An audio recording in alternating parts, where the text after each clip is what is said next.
So, got my booster shot a little while ago, not long. Anyways, Rollie Romero versus Tank Davis. Everybody's saying Tank's gonna run through him. Tank's gonna, it's too fast, too strong, too skilled. All of those are true. But there's a factor that you can't dismiss, and it's the dog in the fight factor. Now, I know I ain't saying Tank ain't doesn't have the fight in him. He is a dog, but you gotta understand he hasn't faced this type of dog yet. What type of dog is Rollie Romero? He is a super aggressive, hard punching, balls to the wall, no stepping back dog.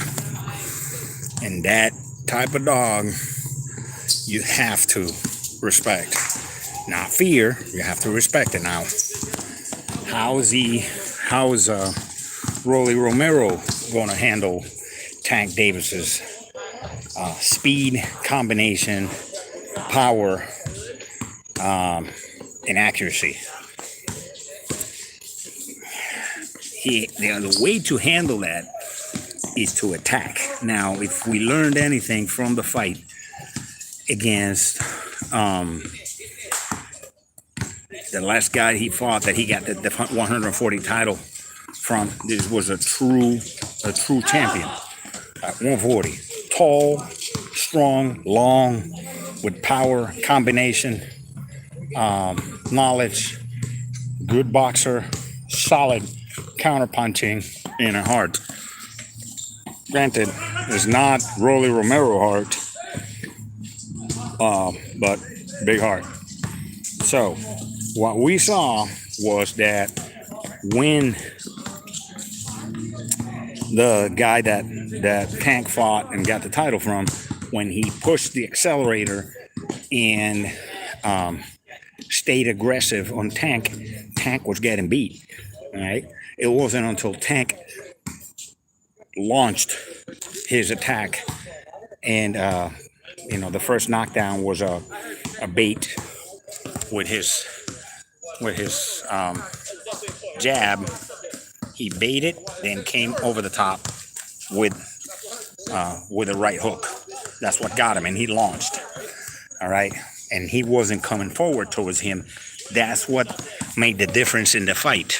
What made the difference in the fight was, and even Floyd Mayweather told him, he got up and he told him, you have to stand up. You have to fight back because you're losing the fight.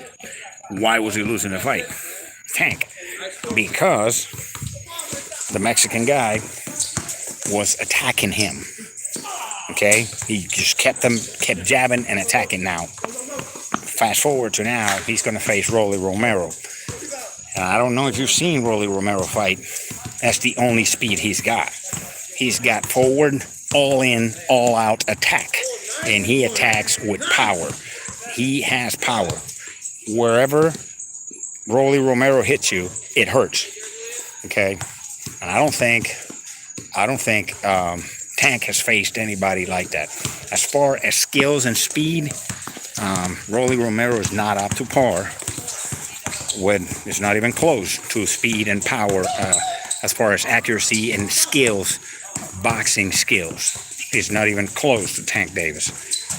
But again, if you look at his style of pitbull gameness, talking about gameness, Rollie Romero is the man when it comes to gameness.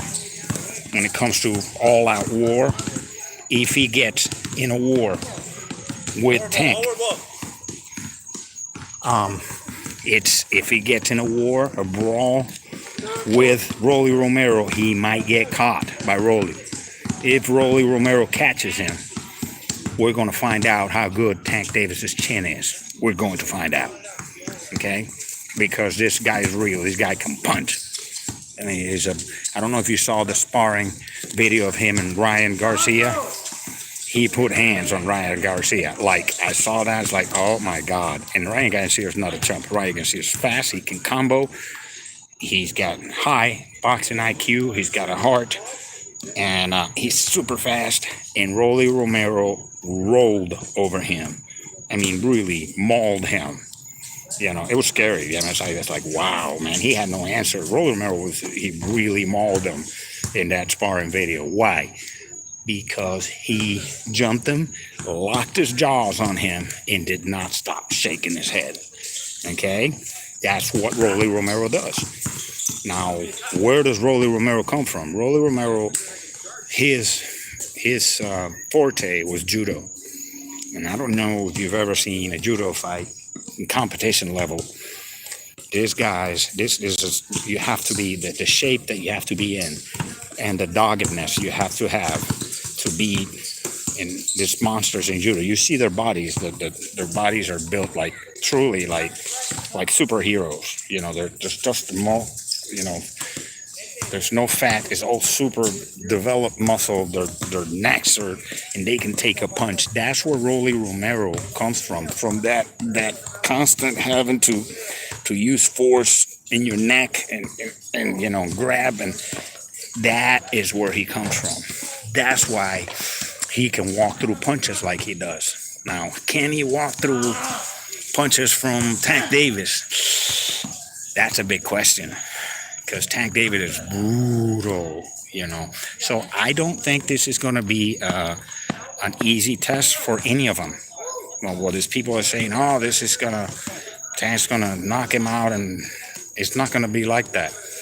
I think Tank's going to have to use his smarts. He cannot get into a brawl, not because he cannot win a brawl, because you don't want to do that when you got a guy with the attitude and the fighting style, the pit bull fighting style, and the strength and the power that Rollie Romero brings, and the heart of an absolute lion that will not quit.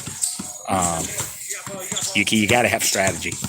Can he beat him? Of course. If he boxes him cleanly and frustrates Rollie Romero, he can catch him and knock him out, sure. But it's not going to be that easy, okay? So I think we got us a fight. I think we got us a real fight in our hands. You know, for those of you who have been dismissive of Rollie Romero, watch out. If this kid lands like he does have some skill, you know. He started boxing late, but it doesn't mean he hasn't been fighting. You know, you got to have fast hands, and you have to have technique to beat people at judo at the level that he was at. He was at Olympic level, you know. That's not some, you know, neighborhood brawl, or no, Olympic level judo. You have to know what you're doing. This judo is a very complicated art form, martial art form. So I think that mentality of battle, it's already ingrained in him since he was a child. So he's just now putting the pieces together. Yeah, I can't wait to see this fight. I think it's going to be a good fight.